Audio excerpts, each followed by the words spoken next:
Alright, it's finally time. As of writing this script, it's been about a year since I've done a unit guide video. I promise I haven't been ignoring this series or anything, I've just been working on other projects.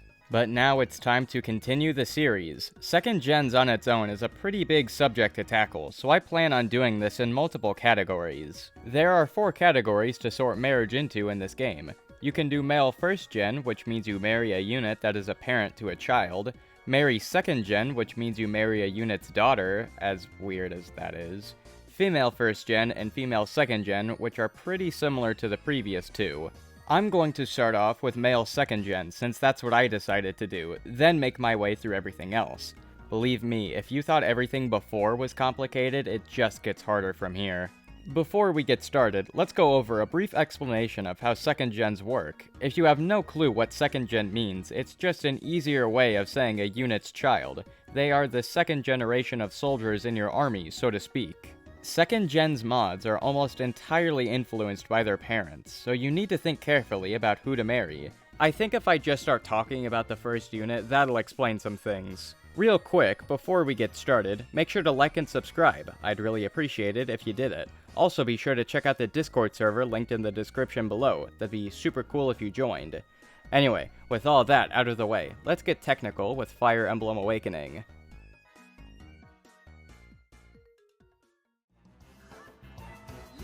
I chose Sumia as Lucina's parent since she gives Lucina access to Gale Force along with some really good skill and speed mods.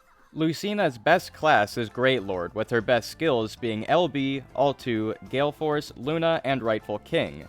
If you remember my first video, you'll know that I'm just not a fan of Aether's low activation rate, so I ended up using Luna instead. I personally prefer the consistency with Luna, and Rightful King will boost the activation rate as well. For her item layout, I gave her the Parallel Falchion, Killing Edge, Spear, and Brave Lance. A lot of this should sound familiar, since Lucina is pretty similar to Chrom, but Cynthia is completely different since she doesn't have access to the Great Lord class. Cynthia's best class is Paladin, and her best skills are LB, All-2, Luna, Gale Force, and Pavice. You could swap out Cynthia's Pavice with Renewal if you really wanted to. Pavice halves damage of a bunch of weapon types, Paladins have beast weaknesses, beast killer lance, blah blah blah, you've heard me talk about this before.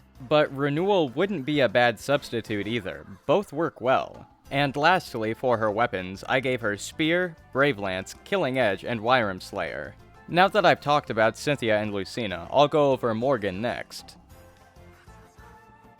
For Morgan's parent, you can go with either Lucina or Cynthia. They pass down the exact same stat mods and classes, so it doesn't matter. I went with them as Morgan's parent because they have really good speed mods, +5 to be exact. Robin also has +2 speed from his Asset and Flaw combo. Add that together, Morgan has +7 speed, which is really good. And as a nice little bonus, they also have +1 magic, so they don't even hinder her offensive capabilities. Her best class is Sorcerer, and her best skills are LB, All-2, Ignis, Arms Thrift, and Gale Force. For her weapons, I gave her Celica's Gale, Nosferatu, Ruin, and Mire. Some of you might wonder why I gave Morgan a Mire tome. Mire is a weapon that can be used at 3 to 10 range, so it's meant to be used at a distance. So, for example, if Morgan was far away from other units, she could use Mire to defeat an enemy, then use Gale Force to move closer. She can also use that exact same strategy to get closer to the enemy units. It's just an overall good tome to have on sorcerers that have Gale Force. And, like I've said before, since Morgan has Arms Thrift, I would highly recommend spending the extra gold to get her weapons forged. Alternatively, you could also marry Na if you wanted a really tanky Dragon Morgan. The only reason I went against it is because I found that Morgan is more useful as a sorcerer, but still, you most definitely could do that. However, I'd recommend sticking with Cynthia or Lucina as Morgan's parent. While I'm on the topic of Na, let's discuss her next. I remember when I was researching which father was best for Na, it seemed like people were always debating either Stahl or Donal. Stahl was able to deliver some good strength and defense mods, as well as giving her access to Luna, but then Donal was able to give her access to Gale Force. I spent a day or two doing my own research and was really torn on who was better. That was until I found out about Vake. Vake is such a good parent for Na. He gives her +3 strength as well as +1 skill and speed. On top of that, Vake also gives her access to Luna. Female units can't change into the barbarian or fighter class, so then those male exclusive classes get passed down and turn into classes that females can use. And luckily for me, one of those classes turned out to be the knight class tree, which lets Na be able to learn Luna. This is also how Gaius and Donald pass down the Darkflyer class. So with Vake as a parent, all we need to do is talk about her class and skills. Her best class is unsurprisingly Manakete, and then for her skills, I gave her LB, Altu, Luna, Lifetaker, and Wyrm's Bane. For her weapons, I gave her 4 Dragonstone pluses. The Dragonstone Plus item gives Na some pretty insane stat boosts, so I'd heavily recommend using them over the regular Dragonstones. Na is pretty similar to Noe and Tiki, but she is a lot better since she has Luna. I can't really think of a good transition, so let's talk about Severa now. I decided to go with Stall for Severa's parent. Not only does he give Severa access to Luna, but he also has some pretty decent defense mods. For Severa's final class, I went with Sorcerer, and I know that sounds completely backwards, but let me explain. Cordelia passes down the Mercenary class, so that means Severa can use Arms Thrift. And like I said earlier, Stall passes down Luna, so she has a lot of offensive capabilities. Sorcerers with Arms Thrift are completely overpowered. Sorcerers with Arms Thrift and Luna just break the game. Severa does have some strength mods that are going to waste, and what's even worse is that she has a -1 magic mod.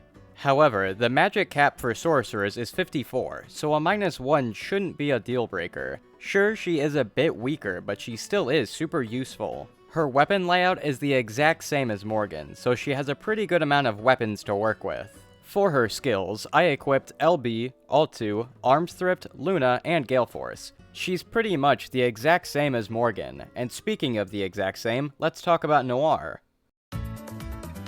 Noire has the exact same skills and weapons as Severa, but what I want to discuss is her parent. I saw a lot of articles saying that Gaius is Noire's best parent because he can pass down Gale Force as well as having some good skill and speed mods. Those are some really good benefits, but Noire would benefit more from Arms Thrift. And that's exactly what Donald provides. Noire would still be good without Arms Thrift, don't get me wrong, but it helps a lot.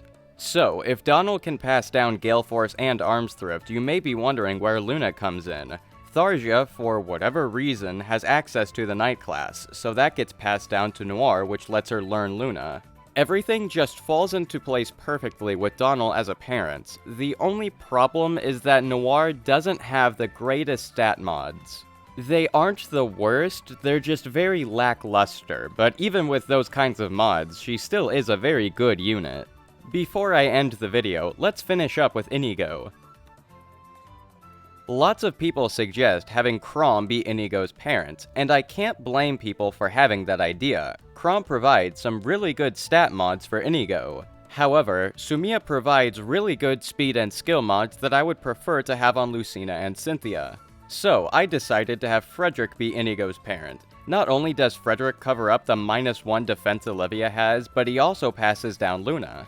Something that's really important to do for Inigo is to equip Gale Force on Olivia before you recruit him. The Darkflyer class is female only, so Inigo won't be able to class change into it. Luckily for us, the most recently equipped skill on the parent unit will automatically be passed down to their 2nd gen. For example, if I equip Luna on Frederick right before I start Inigo's paralog, it will automatically be in Inigo's equipped skills. So, it's very important to give Olivia Gale Force, because there isn't any other way for Inigo to learn it on his own. Moving on, I went with Hero for his final class, because it has a good skill cap, as well as being able to use swords and axes. For his skills, I gave him LB, Altu, Gale Force, Luna, and Arms Thrift. And finally, for his weapons, I gave him Ragnall, Brave Axe, Killing Edge, and Hammer. Just in case you don't have access to the Infinite Regalia map, you can swap out Ragnall with Tomahawk.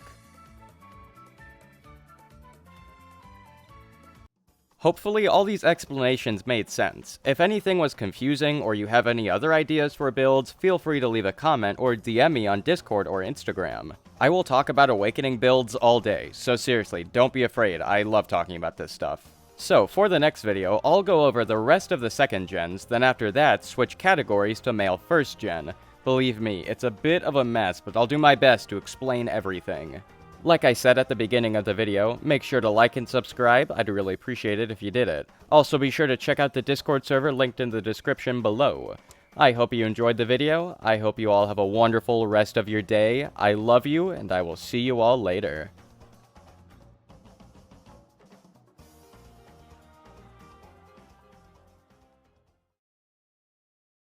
Robin Dunk's jump scare.